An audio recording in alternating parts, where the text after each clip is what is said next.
আল্লাহ বলেন, ও মানুষ, আমি তোমার জন্য বড় মহাব্বতের রিজিকের আয়োজন করেছি।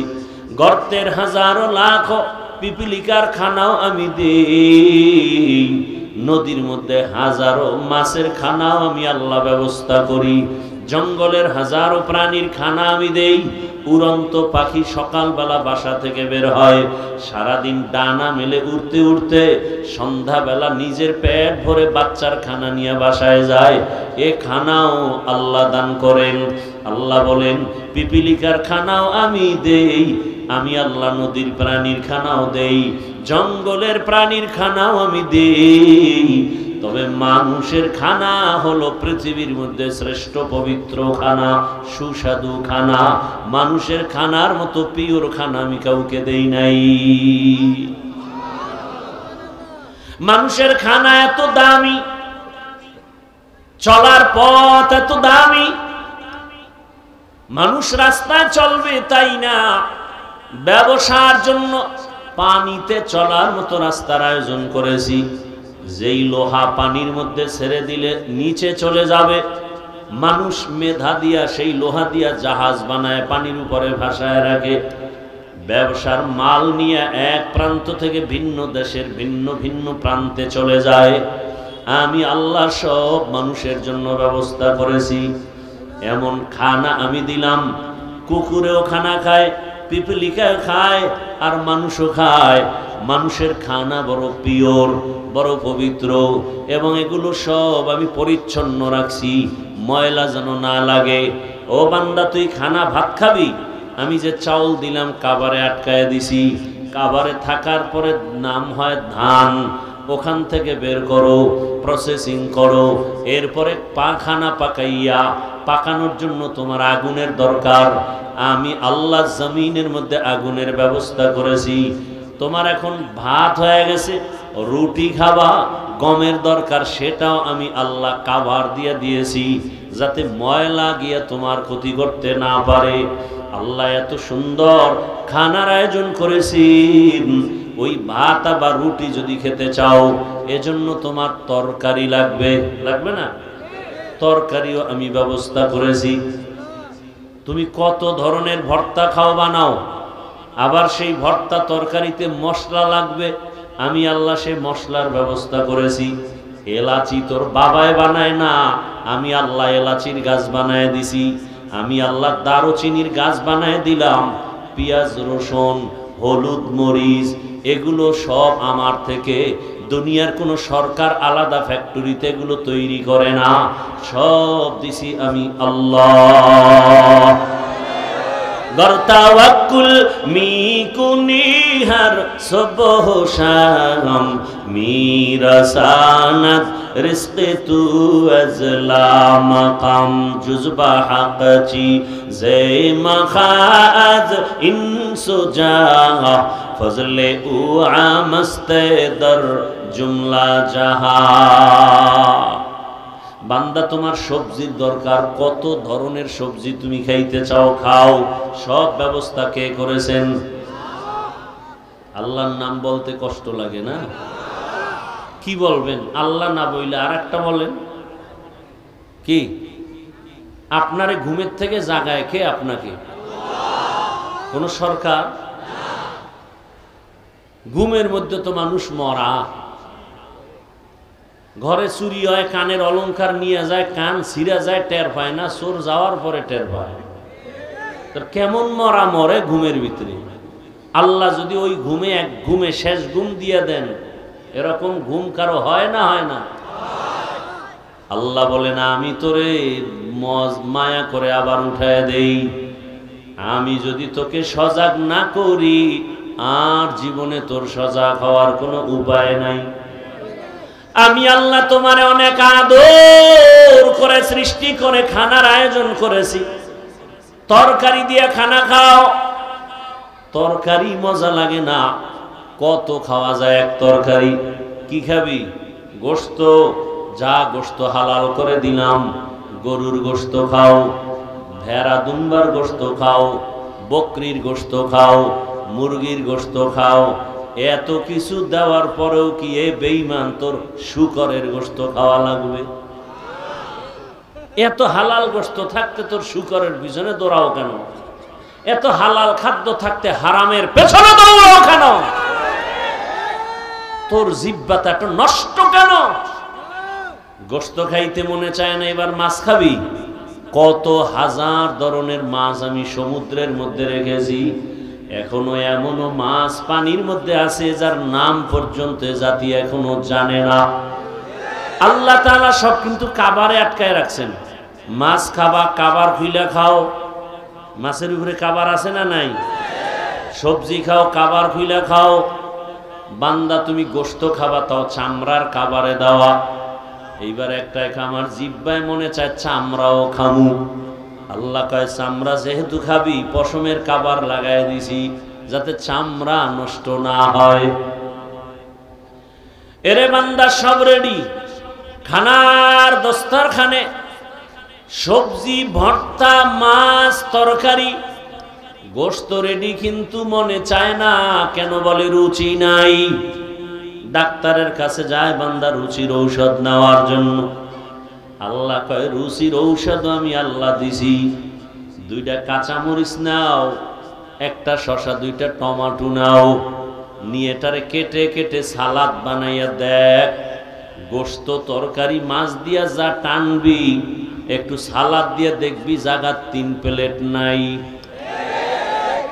রুচি কমে না বাড়ে? কাদের কুদরত দারি বরকামাল, আনতা রব্বি আনতা হাসবি জুল জালাল, তুহি কাদের জলিলুল্লাহ জাহাদা বহর হালে তুহি মেরা নেগাহাদার। 3 বেলা 2 বেলা রুটি খাও, ভাত খাও, এরপরও আমি আল্লাহ চাই তোর আরো কিছু খানা দেই। এই ভাতের দ্বারাই তোর পরিপূর্ণতা আসবে না। শরীরের ভিটামিন তৈরি করার জন্য আরো খানার আয়োজন করেছি। বিড়ি,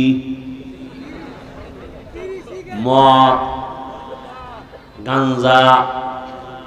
তোর শরীরের ভিটামিনের জন্য আমি আল্লাহ 12টা মাস ফলের ব্যবস্থা করে দিলাম। বেদানা কত ভিটামিন, মালটা খাবি কত ভিটামিন, আপেল 12 মাস খাও, আনারস খাও, একের পর এক আম, দুধ, কলা সব দিলাম তোর ভিটামিনের জন্য। নবী বলে গাভীর দুধ তোমরা বেশি পান করো, কারণ দুধের মধ্যে 10টা ফায়দা আছে, উপকার আছে, শরীরের ঔষধ। দুধের মধ্যে শরীরের ঔষধ আছে 10টা। আমি আল্লাহ সব ফলও কিন্তু কাভারে আটকায় দিছি। কি? সব ফলগুলো কাভারে আটকানো। যেই ফল দেখবি কাভার নাই, যেই শাক দেখবি কাভার নাই, ওইটা কিন্তু আবার প্লেন করে দিছি। ময়লা ওটায় ধরবে না। হালকা পানির মধ্যে বাড়ি দিবি, ফ্রেশ হয়ে যাবে, কোনো ময়লা থাকবে না। যেটাই ময়লা লাগতে পারে সেটাকে আমি কাভার করে দিলাম। কত মজা কইরা কাঁঠাল খাও, আমি আল্লাহ তোর জন্য বানাইছি, আমি আল্লাহ কাঁঠাল খাই না। কত মজা কইরা তুই আম খাও, এত সুন্দরভাবে আমি বানায় রাখছি। বান্দা তুই খা, সব তোর, খাইতে থাক, গরু ছাগল খাবে না। আমি আল্লাহ দেখ তোরে কত আদর করি জাননি। তুই খানা খাইতে বইসা কিছু ফালায় দিছো, মাছ খাইছো, কাটা খাও নাই, গোশত খেয়েছো, হাড্ডি খাও নাই। এগুলো আবার জুটা যাকে আমরা বলি। আল্লাহ কয় তোর জুটাটাকেও পাক বানায় রাখছি। আর এই জুটা খাওয়ার জন্য আরো প্রাণীরা অপেক্ষায় থাকে। মানুষের জুটা আমি এমনি বেহুদা বানাই নাই, ফালায় দেই নাই। আমি আল্লাহ তোর মুখের জুটা জিনের খানা বানায় দিছি। মানুষের জুটা জিনেরা খায়, মানুষের খাওয়ার পরের জুটা বিড়ালে খায়, মানুষের খানার পরের জুটা কুকুরে খায়। এজন্য নবী বলেন খবরদার খানার জুটা পানির মধ্যে ফেলিও না।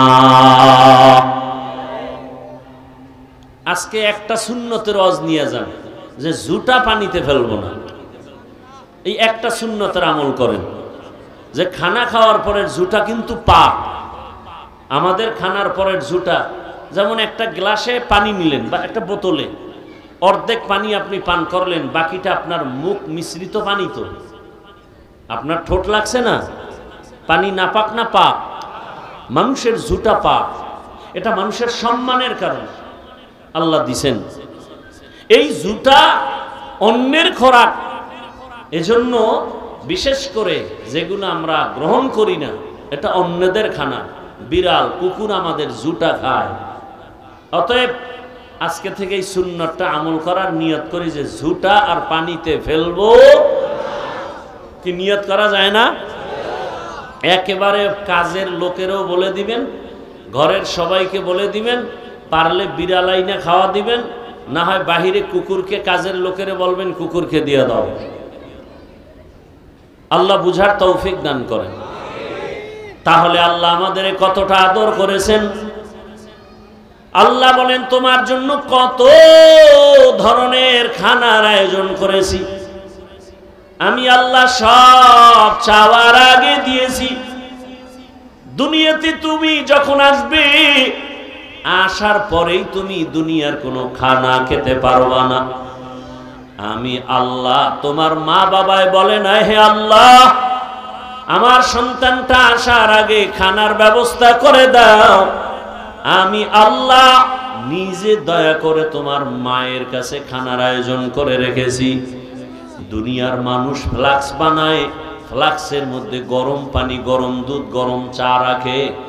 জমিনে কোনো ফ্লাক্সওয়ালা 24 ঘন্টার বেশি গ্যারান্টি দেয় না। আল্লাহ বলেন আমি তোর জন্য এমন দুধের ব্যবস্থা করেছি, 2 বছর পর্যন্ত মায়ের দুধ পান করবি। বেশি গরমও না, ঠান্ডাও না, ঘনও না, পাতলাও না, মিষ্টিও না, লবণাক্তও না। 2 বছর পর্যন্ত মায়ের এই দুধ পান করবি, একটা সেকেন্ডের জন্য কখনো নষ্ট হবে না।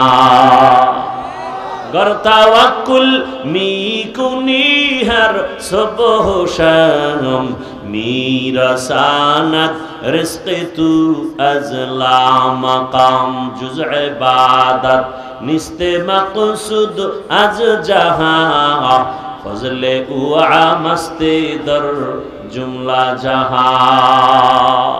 এরে নবীর উম্মতের দল, আল্লাহ তাআলা বলেন আমাকে বেজার করিস না, কারণ দুনিয়ার সবাইকে বেজার করা যাবে, আল্লাহকে যাবে না।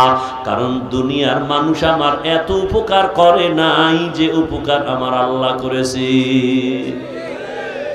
আমার মা আমার বাবা আমাকে যা দেয় পেছনে স্বার্থ। দুনিয়ার যে কিছু যা কিছু আমাকে দেয় স্বার্থ। আমার আল্লাহ যা দিছেন এর পেছনে কোনো স্বার্থ নাই। আল্লাহ যদি স্বার্থপর হইতেন, যারা আল্লাহর দেওয়া সূর্যের আলো, আল্লাহর দেয়া পানি ভোগ করে, আল্লাহর দেয়া জমিনের ফসল খায়, গাছের ফল খায়, নদীর মাছ খায়, খাইয়া লইয়া আমার আল্লাহর বিরোধিতা করে, আল্লাহ যদি স্বার্থপর হইতেন ঘুমের মধ্যে ওদেরকে মেরে ফেলতেন। যেই পরিমাণ আল্লাহর নাফরমানি আমরা করি, সারা রাত ঘরে ঘরে রুমে রুমে মোবাইলে জেনার চর্চা চলে। মাও মোবাইল চালায়, বাবাও মোবাইল চালায়, ভাই বোন সবাই মোবাইল চালাচ্ছে ঘরের ভেতরে। চোখের জেনা, কানের জেনা, অন্তরের জেনা, গুনাহ আর গুনাহ। যেই পরিমাণ গুনাহ ঘরে ঘরে চলে সারা রাত, মনে হয় আগের নবীর উম্মতের গুনাহ হলে ঘুম থেকে উঠিয়া দেখতো চেহারাটা বানর হয়ে গেছে, চেহারাটা শুকর হয়ে গেছে। আমাদেরটা কেন হয় না? রহমতের নবীর উম্মত হওয়ার কারণে আল্লাহ করেন না। তুকু যাও সুন্নতে আহমদ কুজা বা মুহাম্মদ কৈবুয়ত নিসবতরা মান আহাব্বা সুন্নতি কৌলে রসুল মজদায়ে কানা মাই হাম কুন কবুল। আল্লাহ তাআলা বলেন বান্দা আমি মালিক তোর কেমন আপন। তুই যখন দুনিয়াতে আসছো,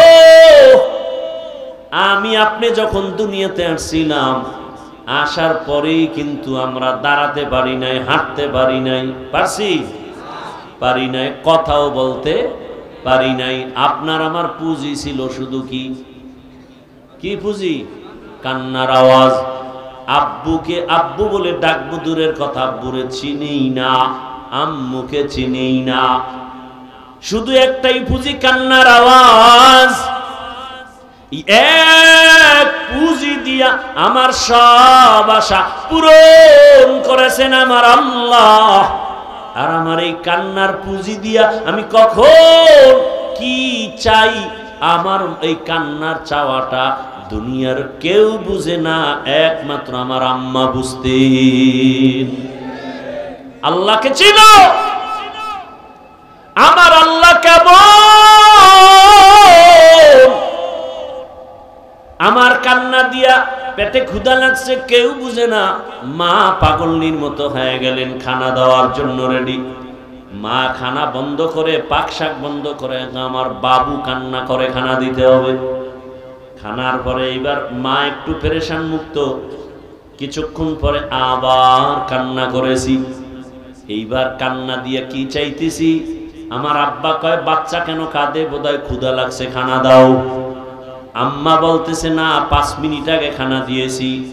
এই এভাবে করেন কেন আপনারা? কি ব্যারাম? কি এই মানুষগুলোর আকল কোন দিন যে ভালো হবে আল্লাহই ভালো জানে। উঠার ব্যারাম থাকলে ঢুকলেন কেন প্যান্ডেলের ভেতরে? আপনি বাহিরে দাঁড়ায় দাঁড়ায় বয়ান শুনবেন, ফাঁকে গিয়া বিড়ি টানবেন, আবার আসবেন। প্যান্ডেলে ঢুকে এই মাস্তানি কেন? দুনিয়াতে এইরকম অভিশপ্ত কপাল নিয়ে জন্ম নিছেন কেন, যে কারো উপকার জীবনে করবেন না, খালি ক্ষতিই করে যাবেন? এই প্যান্ডেলের দাম কত আপনি জানেন? রহমতের নবী বলেন, এখানে বসার সাথে সাথে সবার জিন্দেগির সব গুনাহ মাফ। এতগুলো মানুষ যদি আপনাদের এই স্টেজের নেতারা জমা করতে চাইতেন, যে আগামীকাল খিলক্ষেত এই কুর্মিটলা স্কুল মাঠে এতগুলো মানুষ আমরা জমা করব, নাম্বার 1 গাঞ্জাখোর আসতো, বেহেশতি একটা মানুষও আসতো না। নাম্বার 2 এই মানুষগুলোকে আনার জন্য ফ্রি গাড়ি দিতে হতো। আপনাদের গাড়ি দিছে? নাম্বার 3 এখানে বসার জন্য ভিআইপি ব্যবস্থা করা হতো। আপনাদের জন্য ভিআইপি বিছনা দিছে? কি দিছে? কোন বিয়ার অনুষ্ঠানে যদি চট দেয় কি পরিমাণ জুতা খাবে। কিন্তু এখানে যে আপনারা বসছেন কোনো কষ্ট আছে? নাই। এরপরে এখানে বসানোর পরে নাস্তা দেওয়া লাগতো, নাইলে চেয়ারের বাড়ি। এটা সোনার বাংলার একটা মোশন। নাস্তা না দিলে শুধু নাস্তার জন্য মারপিট করে, যতটা আপন মনে করে। বরং মোবাইলকে আপন মনে করার কারণে বহু সন্তান মা বাবার সাথে বেয়াদবিমূলক আচরণ করে। মোবাইলকে আপন করার কারণে বহু ছাত্র শিক্ষকের সাথে চূড়ান্ত বেয়াদবি করে। আবারও বলছি, আল্লাহ মোবাইলের গুনাহ থেকে আমাদেরকে হেফাজত করে। হাজারো লাখো মানুষের ভেতর থেকে আল্লাহ আমাদেরকে বাছাই করে এখানে হাজির হওয়ার তৌফিক দান করেছেন। আর একবার শুকর আদায় করি আলহামদুলিল্লাহ। দরুদ ও সালাম সৈয়দুল মুরসালিন, রাহমাতুল লিল আলামিন, শফিউল মুজনিবিন, খাতামুন নবিয়্যিন, সৈয়দুস সাকালাইন, ইমামুল মুরসালিন, শফিউ আযম, রাসূল আকরাম, রাহমাতে আলম, নবিয়ুল আরব আল আজম, হাবিবে কিবরিয়া, আশরাফুল আম্বিয়া, সৈয়দুল আম্বিয়া, শফিউ মাহশর, সাকিয়ে কৌসর, আকায়ে নামদার, মদিনাহ কা তাজদার, আফতাবে নবুয়ত, ফখরে মৌজুদাত, সৈয়দুল মখলুকাত, হযরত মুহাম্মদুর রাসূলুল্লাহ। আবার মোহাব্বতে পড়ি সাল্লাল্লাহু আলাইহি ওয়া আলিহি ওয়াসাল্লামের উপর। সর্বোপরি শুকর যাদের অক্লান্ত পরিশ্রমের মাধ্যমে আজ সুন্দর আয়োজন, সময় পরামর্শ অর্থ দিয়ে দোয়া করে উপস্থিত হয়ে মাইক লাইট প্যান্ডেলের ব্যবস্থাপনার মাধ্যমে সার্বিক সহযোগিতা যারা করেছেন, এলাকার যুবক, বৃদ্ধ, ব্যবসায়ী, শ্রমিক, চাকরিজীবী, বিভিন্ন শ্রেণী পেশার মানুষ, ওলামায়ে কেরাম, ইমামে মাসাজিদ, মাদ্রাসা কর্তৃপক্ষ, প্রত্যেককেই আল্লাহ পাকে খেদমতের বরকতে দুনিয়াতে শান্তি, পরকালে মুক্তির ব্যবস্থা করে দিন। ওলামায়ে হযরত আলোচনা করেছেন, আমি খুব সংক্ষেপ 2-4টি কথা বলবো, সময় খুবই কম। ওলামায়ে কেরামদের কথাগুলো আমাদেরকে সহি তরিকায় আমল করার তৌফিক দান করেন। ওলামায়ে কেরামের ইজ্জতকে আল্লাহ বেশি বেশি বাড়ায় দেন। অন্যের জন্য দোয়া করতে একটু পেরেশানির মধ্যে আছেন না? অথচ রসুল বলেন অন্যের জন্য দোয়া করলে নিজের জন্য আগে কবুল হয়। আমি দোয়া করলাম, আল্লাহ এই খিলক্ষেত থানার প্রত্যেকটা মানুষকে তুমি মাফ করে দাও। দোয়াটা করা মাত্র রসুল বলেন একজন ফেরেশতা আমার কাছে আল্লাহ পাঠান, জিজ্ঞাসা করেন ফেরেশতা এই বান্দা কার জন্য দোয়া করলো? ফেরেশতা বলেন হে মালিক, এই খিলক্ষেত থানার সমস্ত মানুষের জন্য ক্ষমা চাইলো, কারণ নিজের জন্য চায় নাই বলে না। আল্লাহ বলেন সকলকে ক্ষমা করার আগে ওকে আগে ক্ষমা করে দিলাম।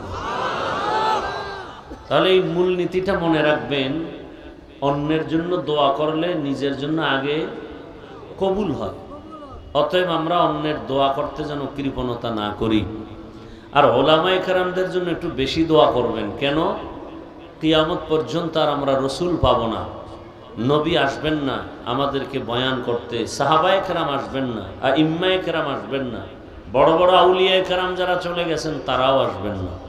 কিয়ামত পর্যন্ত কোরআন হাদিস আর ইসলামের ব্যানারে দুনিয়াতে শান্তি, সংসারে শান্তি, ব্যক্তি জীবনে শান্তি, পরিবারে শান্তি, সমাজে শান্তি, সব শান্তি এবং পরকালে বিনা হিসাবে জান্নাতের পথ দেখাবেন একমাত্র, শুধুমাত্র, কেবলমাত্র উলামায়ে আহলে হক।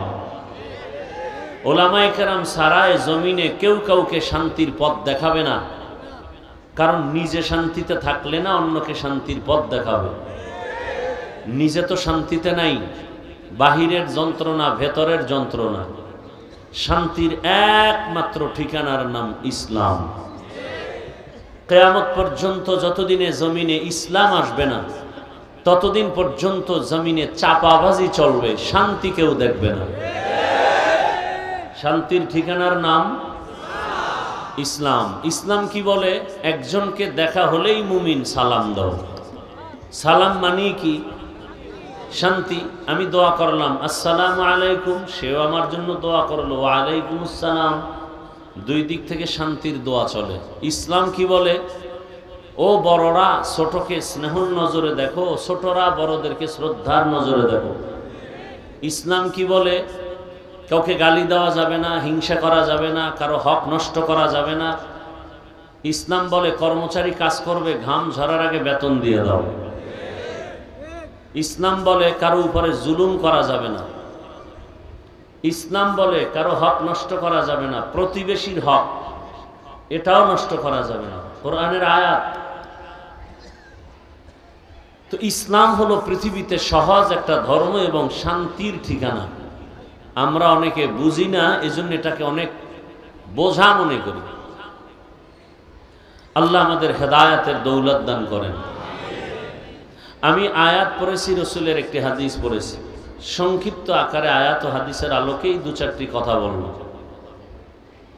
আল্লাহ বলেন ওয়ামা খালাকতুল জিন্না ওয়াল ইনসা ইল্লা লিয়াবুদুন।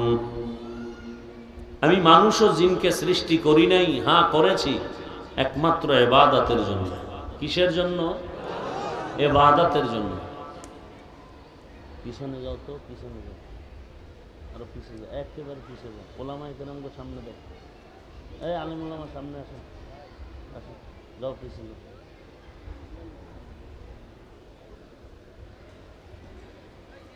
নবীজি বলেন লা তাআতা লি মাখলুকিন ফি মাসিয়াতিল খালিক। আল্লাহকে অসন্তুষ্ট করে পৃথিবীর কারো হুকুম মানা হারাম।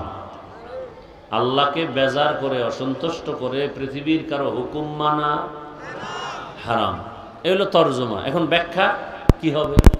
বলে ব্যাখ্যা আমার মন গড়া মতো দিলে হবে না। সাহাবায়ে কেরাম, আমার রসুল, তাবেঈন, তবে তাবেঈন, ওলামায়ে মুতাকাদ্দিমিন, মুতাআখিরিন যে ব্যাখ্যা করেছেন তাই আমাদেরকে দিতে হবে। এটা সঠিক, মন গড়া দিলে ব্যাঠিক।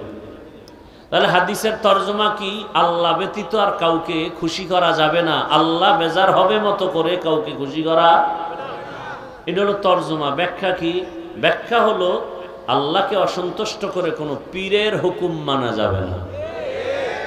এখন কোন পীরের ভক্ত যদি বলে হাফিজ ভাই পীরের হুকুম মানা যাবে না, কোন আয়াতে আছে? এরকম মূর্খ আমাদের সমাজে আছে না নাই? আল্লাহকে অসন্তুষ্ট করে কোনো শিক্ষকের কথা মানা যাবে না, এটা ইসলাম।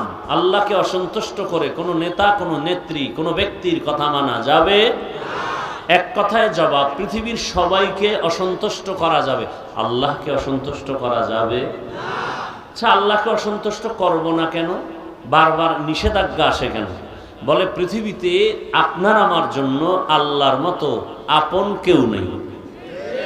দুনিয়ার সব চান্দাবাজ, ধান্দাবাজ, স্বার্থপর। আমার মা স্বার্থে আঘাত লাগলে আমাকে আর ভালো নজরে দেখবে না, বেশি থেকে বেশি আরো রাগ করলে মামলা করে দিবে। সোনার বাংলা এগুলো দেখা আর বাদ আছে? শুধু মামলা না, স্বার্থের টানে মা বাপ সন্তানকে হত্যা করে, আবার সন্তান পিতা মাতাকে হত্যা করে। স্বার্থে আঘাত লাগলে স্ত্রী স্বামীকে হত্যা করে, স্ত্রী স্বামীকে হত্যা করে, ভাই ভাইকে হত্যা করে। এখন কেমন যেন এটা ইজি হয়ে গেছে। কুত্তা মরলে কষ্ট পায়, মানুষ মারতে কষ্ট পায় না। আর এখন মানুষ মারার জন্য দুশ্মন লাগে না, শত্রু লাগে না। আপনি যাদের নিয়ে উঠা বসা করেন, বন্ধু বান্ধবী, একই দস্তারখানে খাচ্ছেন, তারাই রেডি। ভাগে কম পাইলেই বলে ওকে মাইনাস করে দাও। মাইনাস করতে কত লাগবে? বলে 20,000 টাকা। বলে কারে দিয়ে করবে? বলে টোকাই পাঠাও। যাদের কোনো কাম নাই ওদের কাছে 20,000 টাকা 20 লাখের মতো। এমন মাইনাস করে যে লাশও খুঁজে পাওয়া যায় না। আমাদের ভাগ্যের নির্মম পরিহাস। সব স্বার্থপর, একমাত্র নিঃস্বার্থ আমাদের আপন হলেন আল্লাহ। আল্লাহর মতো আপন আছে কেউ? এটা বুঝাতে গেলে দীর্ঘ টাইম, তারপর সংক্ষেপ বুঝাচ্ছি আল্লাহ কেমন আমাদের আপন। দুনিয়াতে যে আমরা আসছি, আমাদেরকে আল্লাহ দয়া করে পাঠিয়েছেন। আমরা কেউ আল্লাহর কাছে দরখাস্ত পেশ করি না, আল্লাহ আমাকে মানুষ বানাই। আল্লাহ আমাকে পাঠাইছেন তো পাঠাইছেনই, এবং শ্রেষ্ঠ জাতি হিসাবে আমাকে কবুল করেছেন। দুনিয়াতে মানুষ হলো শ্রেষ্ঠ।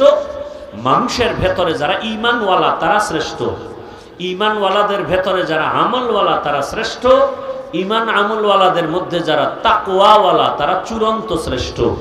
সমস্ত তাকওয়াওয়ালাদের মধ্যে নবী রাসূলগণ শ্রেষ্ঠ। নবী রাসূলদের মধ্যে রাহমাতুল লিল আলামিন। ফলাফল কি হইল? গোটা সৃষ্টি জগতের মধ্যে রহমতের নবী শ্রেষ্ঠ। আর অন্যান্য উম্মতের মধ্যে মুসা নবীর উম্মত, ঈসা নবীর উম্মত, ইব্রাহিম নবীর উম্মত, সব উম্মত থেকে আখিরি নবীর উম্মত আমরা শ্রেষ্ঠ। আল্লাহ আমাদেরকে পাঠাবার আগে আমাদের প্রয়োজনীয় সব চাওয়ার আগে দিয়ে দিয়েছেন। কেন? আল্লাহ আমাদেরকে খুব আদর করে বানাইছেন, মায়া করে বানাইছেন, খুব দয়ার নজরে বানাইছেন। দয়ার নজরে আল্লাহ বানানোর কারণে আল্লাহ মায়াটা আমাদের বেশি করেছেন। আল্লাহ বলেন, ওয়ালাকাদ কাররামনা বানি আদম ওয়া হামালনাহুম ফিল বাররি ওয়াল বাহরি ওয়া রাযাকনাহুম মিনাত তাইয়্যিবাত ওয়া ফাদ্দালনাহুম আলা কাসীরিম মিম্মান খালাকনা তাফদীলা। বনি আদম বড় দামি, জমিন ও আসমান সব মাখলুকাতের মধ্যে শ্রেষ্ঠ।